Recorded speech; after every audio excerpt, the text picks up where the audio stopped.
কেকটা আমি এ পর্যন্ত অনেকবার করা হয়েছে, কারো ক্ষেত্রে 2 পাউন্ডের মধ্যে, কারো ক্ষেত্রে 1 পাউন্ডের মধ্যে, বাট এই ফার্স্ট টাইম আমি হাফ পাউন্ডের মধ্যে এই কেকটা করছি। আর অনেকে জিজ্ঞেস করবেন যে এখানে আমি বোর্ড কয় পাউন্ডেরটা ইউজ করেছি। আমি যখন 1 পাউন্ডেরটা ইউজ করি তখন হচ্ছে আমি 3 পাউন্ডের বোর্ড ইউজ করি, আর আজকে যেহেতু আমি হাফ পাউন্ডের মধ্যে করছি তো আমি সেই ক্ষেত্রে এখানে 2 পাউন্ডের বোর্ড যেটা ওইটা ইউজ করেছি।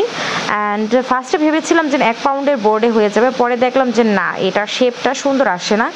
1 পাউন্ডের জন্য যদি আমি 3 পাউন্ডের বোর্ড ইউজ করি সেক্ষেত্রে হাফ পাউন্ডের জন্য মিনিমাম আমাকে 2 পাউন্ডের বোর্ড ইউজ করতে হবে, 1 পাউন্ডেরটা ভালো লাগবে না। যাই হোক, কেকটা আমি যখন ডেলিভারি করি সাথে 2টা একদম রিয়েল ফুটন্ত যে গোলাপ, ওই গোলাপ 2টা দিয়ে দিছিলাম, যাতে যে পায় সে যাতে খুশি হয়ে যায় বক্সের সঙ্গে গোলাপ 2টা দেখে। এই তো, আল্লাহ হাফিজ, আসসালামু আলাইকুম।